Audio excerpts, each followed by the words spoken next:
안녕하십니까. 2021년 3월 3일 수요일 매일 한국경제신문 스크랩을 시작하겠습니다. 오늘의 주요 뉴스 요약입니다.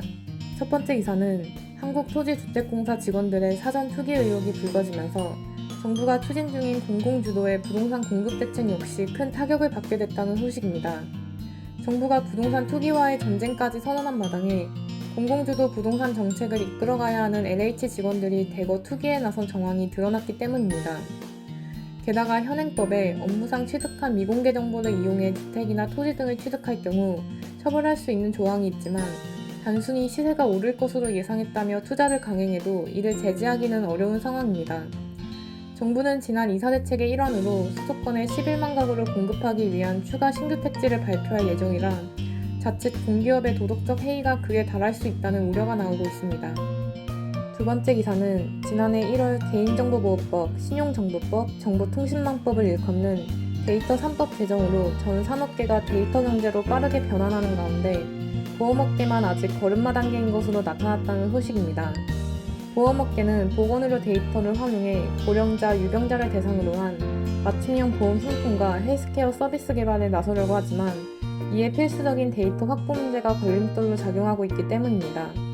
1일 보험업계에 따르면 개인정보보호법 등이 개정되면서 업계는 국민건강보험공단과 건강보험심사평가원이 보유한 6조 건 이상의 보건의료 데이터를 사용할 수 있는 길이 열렸습니다.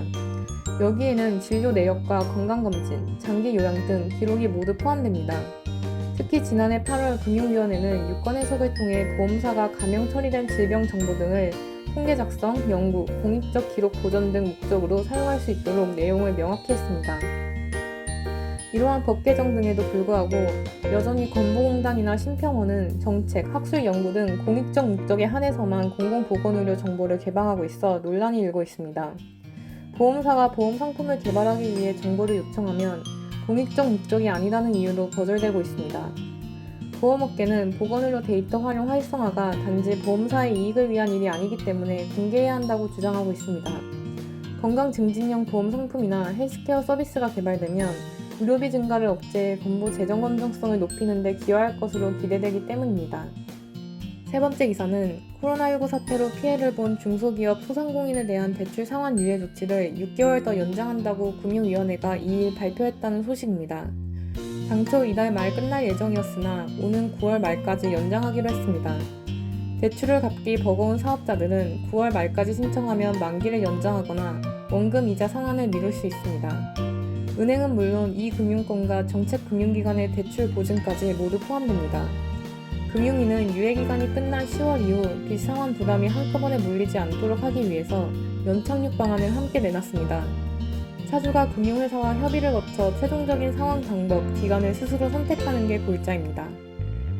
네 번째 기사는 네이버와 카카오의 전선은 국내 온라인 상거래 시장에서도 타오르고 있다는 소식입니다. 네이버가 지난해 7월 쇼핑 라이브를 출시하자 카카오가 석 달 만에 카카오 쇼핑 라이브를 내놓으며 맞불을 놨습니다. 한편 막강한 검색시장 점유율로 상거래 사업을 거래액 기준 1위 사업자로 키운 네이버는 기존의 약점을 보완해 완성도까지 높인다는 전략을 구상하고 있습니다.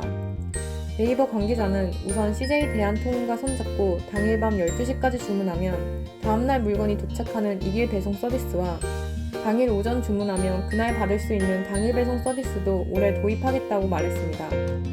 카카오는 선물하기 서비스와 2명만 모여도 할인된 가격으로 구매할 수 있는 톡딜 서비스로 시장을 공략하고 있습니다. 통계청에 따르면 선물하기에 해당하는 온라인 쇼핑 분야인 이쿠폰 서비스 시장의 거래액은 2017년부터 2020년까지 3년 새 3.6배 급증했고 톡딜에서 발생한 거래액은 지난해 10월 출시 1년 만에 28배 급증했습니다. 그럼 이상으로 오늘의 매일 한국경제신문 스크랩을 마치겠습니다. 들어주셔서 감사합니다.